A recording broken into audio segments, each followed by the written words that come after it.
मेरी कहानी थोड़ी सी फिल्मी है, इसलिए मुझे लगता है कि आप सभी को इसे जरूर सुनना चाहिए। उस समय मुझे नहीं पता था कि मेरी जिंदगी में क्या होने वाला है, लेकिन आगे कहानी बाकी है मेरे दोस्तों। मैं दिन भर सोता रहता, रोता रहता, परेशान होते रहता, लेकिन मैंने किसी को कुछ नहीं बताया। और एक दिन सुबह मैं घर छोड़कर चला गया। तीन ऐसी बातें जो आपकी जिंदगी में यदि आपने फॉलो कर ली तो आपको जिंदगी में सफल होने से कोई इंसान नहीं रोक सकता।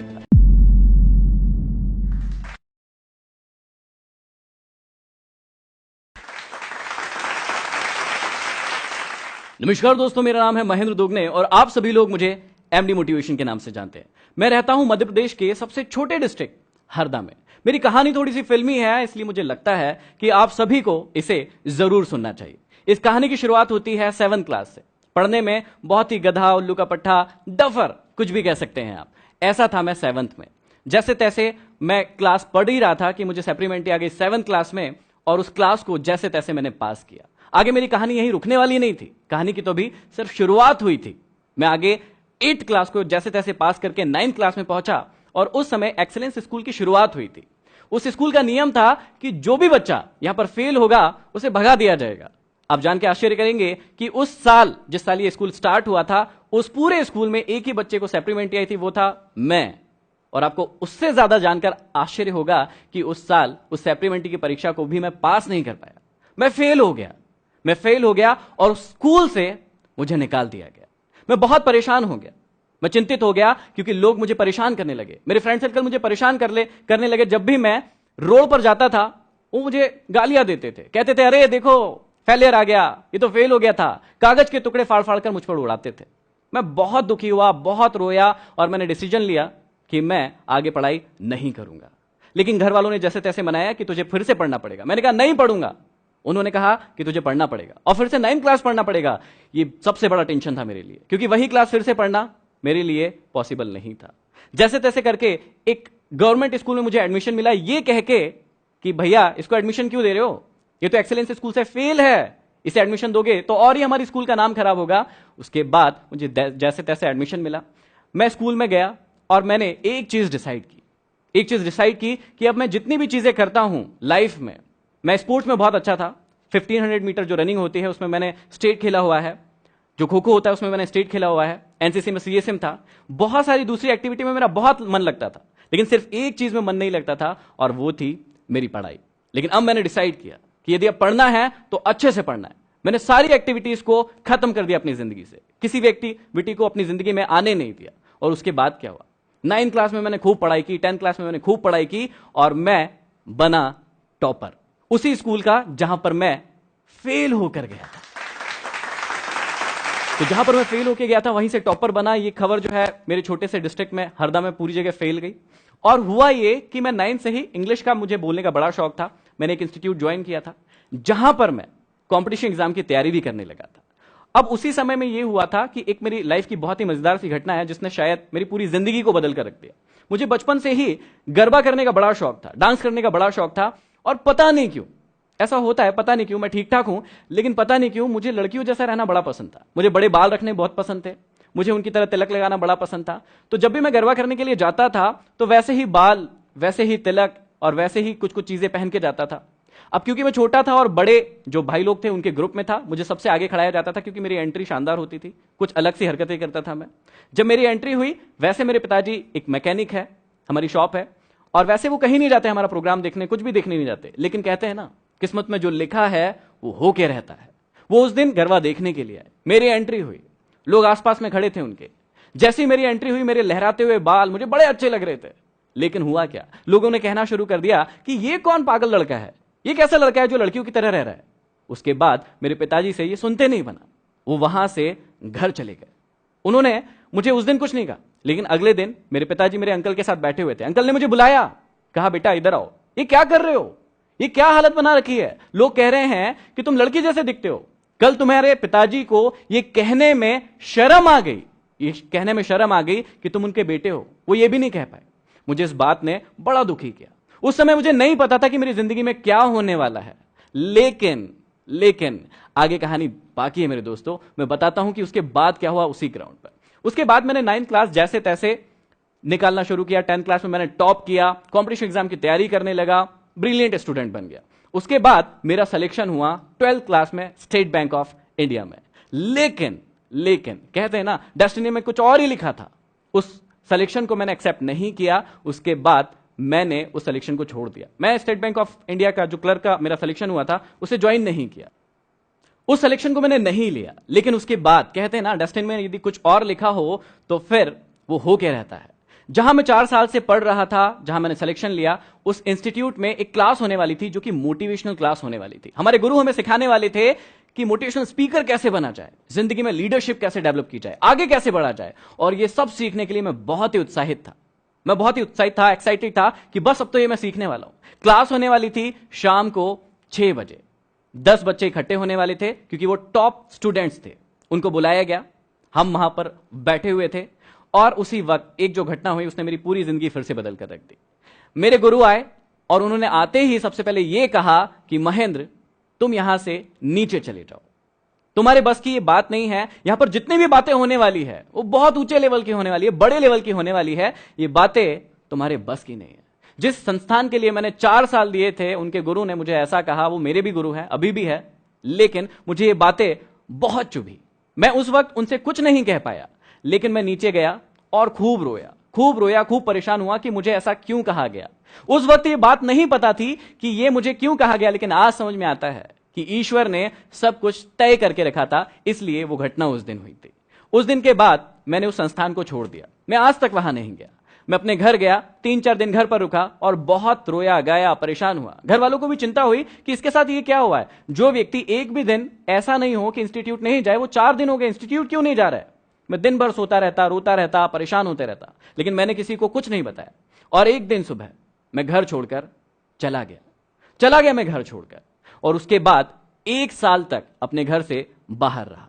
उस 1 साल ने मुझे अपनी जिंदगी का दौर ही बदल दिया, मेरा रंग बदल दिया। जो चीजें मैं कमरे के अंदर रहकर सीख रहा था, मुझे अब पता चला कि असली में दुनिया होती क्या है। मैं रात भर काम करने लगा, कॉल सेंटर्स में काम करने लगा, दिन भर गैरेज, मेरे पिताजी मैकेनिक थे तो बचपन से ही मुझे गाड़ियों का काम करना आता था। पैसे कमाने के लिए मैं दिन भर गैरेज पर काम करने लगा। इसका रिजल्ट ये हुआ कि 1 साल में मैं इतना वीक हो गया, इतना कमजोर हो गया कि बस मरने जैसी हालत हो गई। मैंने सोचा मरने से अच्छा है कि घर वापस चला जाए। मैं घर वापस आया, घर वाले खुश हुए कि चलो लड़का वापस आ गया। उसके बाद उन्होंने पूछा कि अब क्या करोगे। मैंने कहा कि पिताजी का गैरेज ज्वाइन करूंगा। उन्होंने कहा ठीक है। 2.5 साल मैं अपने पिताजी के साथ अपने गैरेज पर काम करता रहा, लेकिन अब मुझे पता था कि आगे मुझे क्या करना है। मैं किताबें भी पढ़ता था, मैं उसी दौरान किताबें पढ़ता था, मोटिवेशनल किताबें पढ़ता था, सेल्फ हेल्प बुक्स पढ़ता था। लोग कहते थे कि पागल है तो तूने स्टेट बैंक ऑफ इंडिया की नौकरी छोड़ दी, अब देख तेरी जिंदगी किस हालत में है, इससे अच्छा तो तू नौकरी कर लेता। लेकिन मैं मुस्कुराता था क्योंकि मुझे अब पता था कि मुझे अपनी जिंदगी में क्या करना है। उसके बाद मेरी जिंदगी बदली। 2.5 साल के बाद फिर वही हुआ जो हमेशा एक इंसान के साथ होना चाहिए या होता है। मेरे पिताजी के साथ किसी छोटी सी बात पर बहस नहीं होना था, लेकिन हो गई क्योंकि डेस्टिनी में लिखा था। वो बहस हुई मेरे पिताजी से। मेरे पिताजी ने कहा मुझसे कि यदि तुझे शॉप पर नहीं जाना है तो मत जा, क्यों कर रहा है काम, तेरे को नहीं करना तो मत कर। मैंने उनसे कहा कि ठीक है, अब मैं शॉप पर नहीं जाऊंगा। उन्होंने मुझसे पूछा कि नहीं जाएगा, पक्का नहीं जाएगा। मैंने बोला कि हाँ, आज के बाद मैं शॉप पर नहीं जाऊंगा। उसके बाद अगले दिन मैं सुबह उठकर फिर से घर से भाग गया। लेकिन इस बार मैं सिटी से बाहर नहीं गया था, सिटी में ही गया था। शाम तक लोग परेशान होने लगे, मुझे ढूंढने लगे, लेकिन मैं एक इंस्टीट्यूट में जाकर बैठकर पढ़ने लगा। दिन भर पढ़ा। मैंने अपना फोन ऑफ कर दिया। शाम को जब घर पहुंचा, घर वालों ने पूछा क्या हो गया। मैंने बोला कुछ नहीं, अब मैं शॉप पर नहीं जाऊंगा, मैं एक मैकेनिक नहीं बनूंगा, मुझे कुछ और बनना है। उन्होंने कहा ठीक है। मैंने 1 साल फिर से पढ़ाई की और इस बार मेरा सिलेक्शन हुआ सिंडिकेट बैंक में। इस बार मेरा सिलेक्शन हुआ सिंडिकेट बैंक में और मैंने उस सिलेक्शन को भी नहीं लिया। अब शायद आप लोग भी मुझे पागल ही कह रहे होंगे कि 2008 में मेरा सिलेक्शन हुआ स्टेट बैंक में, मैंने वो भी ज्वाइन नहीं किया। इस बार मेरा सिलेक्शन हुआ सिंडिकेट बैंक में, मैंने उसे भी ज्वाइन नहीं किया। फिर मैं करना क्या चाहता था? जी हां, अब मुझे पता था कि मैं बनना क्या चाहता हूं, मैं करना क्या चाहता हूं।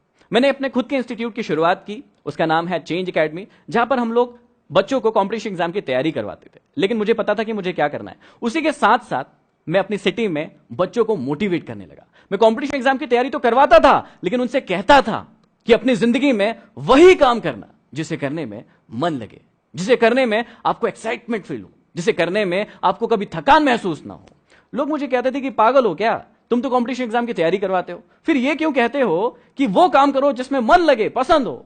मैं उनको कहता था कि ये मेरा धंधा नहीं है, मैं इंसान को इंसान बनाना चाहता हूं, उसे सिखाना चाहता हूं कि जिंदगी को कैसे जिया जाए। ये कारवां चल रहा था। 6 साल में मेरे 3 ब्रांचेस हो गए, मेरा इंस्टीट्यूट बड़ा होने लगा, लोग सोचने लगे कि बस अब तो ये सक्सेसफुल हो गया, आगे बढ़ गया। लेकिन कहानी तो अभी शुरुआत हुई थी, कहानी अभी शुरू हुई थी। और उसी दौरान आया 2017 का एंड। मैं बहुत सारे काम कर रहा था, बहुत सारे टॉक्स ले रहा था, स्पीचेस ले रहा था, लोग मुझे जानने लगे थे, मेरे इंस्टीट्यूट की बहुत सारी ब्रांचेस खुलने लगी थी। जहां पर जिस सिटी में 25 से 30 हजार कमाना भी बहुत बड़ी बात होती है, लोगों को लगता है कि अरे बाप रे 25 से 30 हजार रुपए कमाता है व्यक्ति, वहां उस सिटी में मैं हर महीने 1 लाख रुपए से ज्यादा कमाता था। लेकिन ट्विस्ट यहीं पर है, मैंने उस सारी चीज को दांव पर रखा क्योंकि मुझे अच्छा नहीं लग रहा था। मुझे लग रहा था कि इससे और कुछ बड़ा कर सकता हूं मैं, और कुछ अच्छा कर सकता हूं मैं। और फिर 2017 का एंड आया।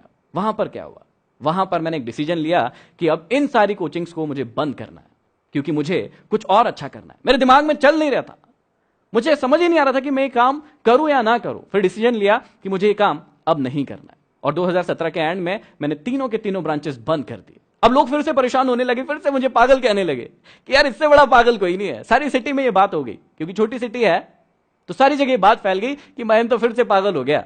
अब उसने एक कैमरा खरीद के लाया है, एक माइक खरीद के लाया है, अब तो वो ना शादियों की शूटिंग करेगा शायद। ऐसी बातें मार्केट में उड़ने लगी, सबको ये बात पता चल गई। मेरे काफी सारे स्टूडेंट्स थे, उन्होंने भी ये बातें फैलाना शुरू कर दी। लेकिन इस बार भी वही हुआ, मैं मुस्कुराता रहा, मैं किसी से कुछ नहीं कहा और मैं बैठ गया एक रूम के अंदर, एक कमरे के अंदर, एक कैमरा और एक माइक लेके।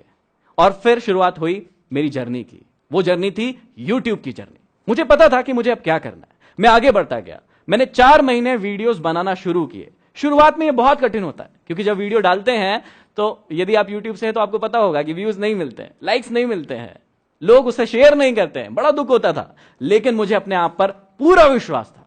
मुझे पता था कि मुझे क्या करना है, मुझे पता था कि मेरी मंजिल कहां है, मुझे अपने आप पर विश्वास था। और इसी प्रकार मैं 4 महीने तक उसको जारी रखता गया। हुआ क्या, उसका रिजल्ट ये हुआ कि 5वें महीने में मेरा एक वीडियो वायरल हुआ। और वो इतना वायरल हुआ कि उसे 6.3 मिलियन लोगों के द्वारा सिर्फ 15 दिन के अंदर देखा गया। सिर्फ 15 दिन के अंदर 6.3 मिलियन व्यूज मिले और मेरी आवाज हर हिंदुस्तानी तक पहुंच गई। और लोग मुझे मेरी आवाज के कारण जानने लगे, लोग मुझे एमडी नाम से जानने लगे। अब यहां पर कहानी रुकने वाली नहीं थी। मैंने और वीडियोस डालना शुरू किया, मैं और पॉपुलर होता गया। मुझे radio station, talk show, magazines, newspaper, सब जगह से ऑफर आने लगे कि हमारे यहाँ आइए, हमारे यहाँ टॉक लीजिए, हमारे यहाँ सेमिनार कीजिए। और इसने मेरी जिंदगी पूरी तरीके से बदल दी थी। जो मैं सपना देखता था, जब मैं आईने के सामने खड़ा होता था, मैं देखता था कि मैं तो हीरो हूं, वही फीलिंग मुझे आने लगी और मैं आगे बढ़ता गया। आप सभी ये जानने के लिए बहुत ही एक्साइटेड होंगे कि एक लड़का जिसे 7th में सप्लीमेंट्री आई, 9th में सप्लीमेंट्री आई, वो फेल हो गया, घर से भाग गया, गैरेज पर काम किया, आज पूरे हिंदुस्तान नहीं और भी कंट्रीज में जाना जा रहा है अपने काम के कारण। तो ऐसी कौन सी सफलता की ट्रिक्स है, टिप्स है, जो आप लोगों को यदि मैं बताऊं तो आप लोग भी अपनी जिंदगी में सफल हो सकते हैं। वही टिप्स मैं आपसे शेयर कर रहा हूं। 3 ऐसी बातें जो आपकी जिंदगी में यदि आपने फॉलो कर ली तो आपको जिंदगी में सफल होने से कोई इंसान नहीं रोक सकता। पहली टिप, हमेशा खुद पर विश्वास करना। हमेशा याद रखना, खुद पर विश्वास करना। क्योंकि कई बार जिंदगी में ऐसा होता है कि जब हम काम करना शुरू करते हैं, फेल होते हैं, गिर जाते हैं, लेकिन कई लोग वहीं पर पड़े रहते हैं। अपनी जिंदगी में सोचते हैं कि मैं आगे नहीं बढ़ सकता, मैं कुछ नहीं कर सकता। मैं आपको समझाना चाहता हूं, मैं आपको बताना चाहता हूं कि जिंदगी में किसी पर विश्वास करे ना करे, लेकिन सबसे पहले खुद पर विश्वास करें। दूसरी टिप्स जो मैं आपको देना चाहता हूं बहुत ही इंपॉर्टेंट है। अपने आप को कभी भी सस्ते में मत बिकने दीजिए। कई बार ऐसा होता है कि हम अपनी जिंदगी में जब एम बनाने के लिए बैठते हैं तो छोटे छोटे से एम बना लेते हैं, सोचते हैं कि ये भी हम कर पाएंगे या नहीं, खुद पर विश्वास नहीं होता है। दोस्तों, मैं आपको समझाना चाहता हूं कि अपने आप को और अपने सपनों को कभी भी लिमिटेड मत कीजिए, उन्हें बड़ा बनाइए और अपने आप को कभी भी सस्ते में मत बिकने दीजिए। और तीसरी और सबसे इंपॉर्टेंट चीज, हमेशा याद रखना, बड़ा नौकर बनने से अच्छा है छोटा मालिक बन जाना। हमेशा खुश रहोगे। क्या आपको लगता है कि लाइफ में सक्सेसफुल होने के लिए डेस्टिनी की जरूरत पड़ती है? यदि आपको लगता है हां, तो कमेंट बॉक्स में कमेंट कीजिए, इस वीडियो को लाइक कीजिए और ज्यादा से ज्यादा शेयर कीजिए, सब्सक्राइब कीजिए जूस टॉक्स। 2003 में मेरे हस्बैंड एक्सीडेंट एक्सपायर हो गए थे। मैंने कभी अपनी लाइफ में किसी की मौत नहीं देखी थी। वो फर्स्ट मौत थी जो मैंने अपने हस्बैंड की देखी थी। एक्सीडेंट्स में सारे मेरा डैमेज हो गया शरीर, सिर्फ एक सांस थी जो धड़क रही थी। पैसों की दिक्कत इतनी बढ़ गई थी कि मैं बता नहीं सकती आप लोगों को कि एक एक रुपए के लिए हम मोहताज हैं। आप टैक्सी चलाओ या हवाई जहाज चलाओ, मुझे मेरी मम्मी चाहिए, मुझे कोई नहीं फर्क पड़ता। मेरी मम्मी में वो हिम्मत है जो कर सकती है।